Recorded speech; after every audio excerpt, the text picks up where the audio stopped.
Hello বন্ধুরা, তোমরা সবাই কেমন আছো? আশা করি সবাই খুব ভালো আছো। চলে এসেছি তোমাদের সাথে আবার নতুন একটা রেসিপি শেয়ার করতে। রেসিপিটা শেয়ার করার আগে তোমাদের কিছু কথা বলি। ভিডিওটা ভালো লাগলে অবশ্যই একটা লাইক, কমেন্ট, শেয়ার করো। আর আমার পাশে সবসময়ের জন্য তোমরা থেকো।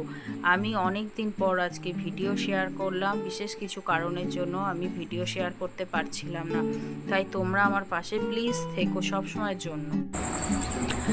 দেখো, এখানে আমি চিকেন নিয়েছি, 600 গ্রাম চিকেন নিয়েছি। চিকেনটাকে ভালো করে ধুয়ে রেখেছি। এখানে মিক্সিং জার নিয়েছি, তার মধ্যে 7-8টা রসুন নিয়েছি, একটুখানি আদার টুকরো নিয়েছি, 3টে কাঁচা লঙ্কা নিয়েছি। এটাকে আমি পেস্ট করে নেব। আজকে তোমাদের সাথে চিকেনের একদম অন্যরকম একটা রেসিপি শেয়ার করব, ভীষণ ভালো লাগবে।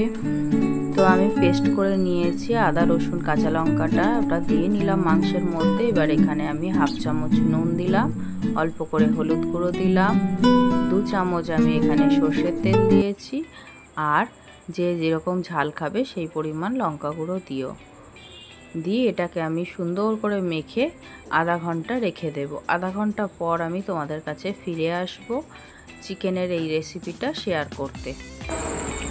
চিকেনের এই রেসিপিটা ভাত, রুটি, পরোটা সব কিছুর সাথেই ভীষণ সুন্দর লাগবে, আর খুব অল্প সময়ের মধ্যে হয়ে যায়।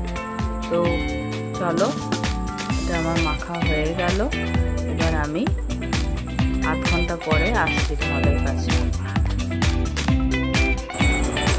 পুরো আধা ঘন্টা পর আমি তোমাদের কাছে ফিরে এলাম। গ্যাসের মধ্যে কড়াইটা বসিয়ে নিয়েছি। কড়াইটা গরম হয়ে আসছে, এখানে আমি সর্ষের তেল দিয়ে নিলাম পরিমাণ মতো। এবার এখানে দেখো, কিছুটা পেঁয়াজ আমি কেটে টুকরো করে রেখেছিলাম। এই পেঁয়াজগুলোকে তেলের মধ্যে দিয়ে আমি বেরেস্তা বানিয়ে নেব। তো বেরেস্তা বানানোর জন্য পেঁয়াজটাকে সুন্দর করে ভেজে নেব। বেশ সুন্দর করে নাড়াচাড়া করে ভাজা হয়ে গেলে তারপরে আমি নামিয়ে নেব। দেখো, পেঁয়াজটা কিন্তু সুন্দর লাল লাল করে ভাজা হয়ে গেছে। এবার আমি তেল ঝরিয়ে পেঁয়াজটাকে আমি তুলে নেব।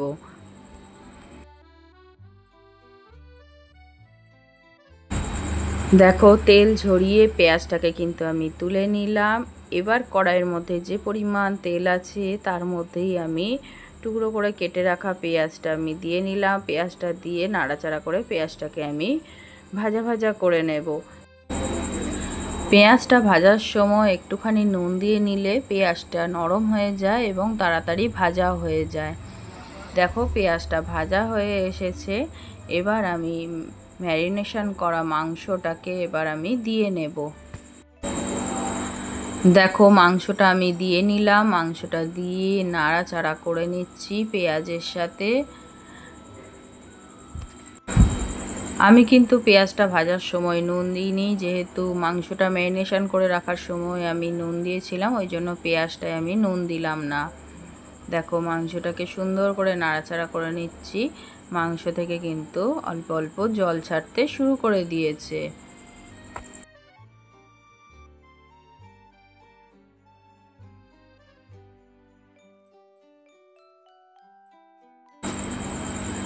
দেখো, মাংস থেকে জল ছাড়তে শুরু করে দিয়েছে। এবার এখানে আমি 1 চামচ জিরে গুঁড়ো দিয়ে নিলাম, অল্প করে আবার হলুদ দিয়ে নিলাম, দিয়ে এটাকে আমি সুন্দর করে আবার মশলার সাথে নাড়াচাড়া করে মিশিয়ে নেব।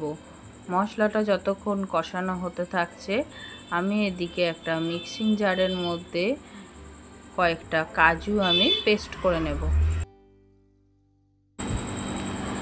দেখো, বেশ 10-12 খানার মতো আমি কাজু দিয়ে নিচ্ছি, আর 1/2 কাপ আমি এখানে দুধ দিয়ে নিচ্ছি। দুধ দিয়ে আমি কাজুটাকে পেস্ট করব। তাহলে কাজুটা আমি পেস্ট করে নিই।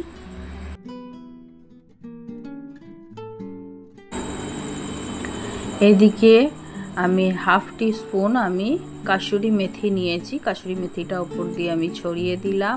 এদিকে মাংস থেকে জল ছাড়তেও শুরু করে দিয়েছে, মাংস নরমও হতে শুরু করেছে। কাসুরি মেথিটা দিয়ে আমি আবার নাড়াচাড়া করে নিলাম মাংসটাকে।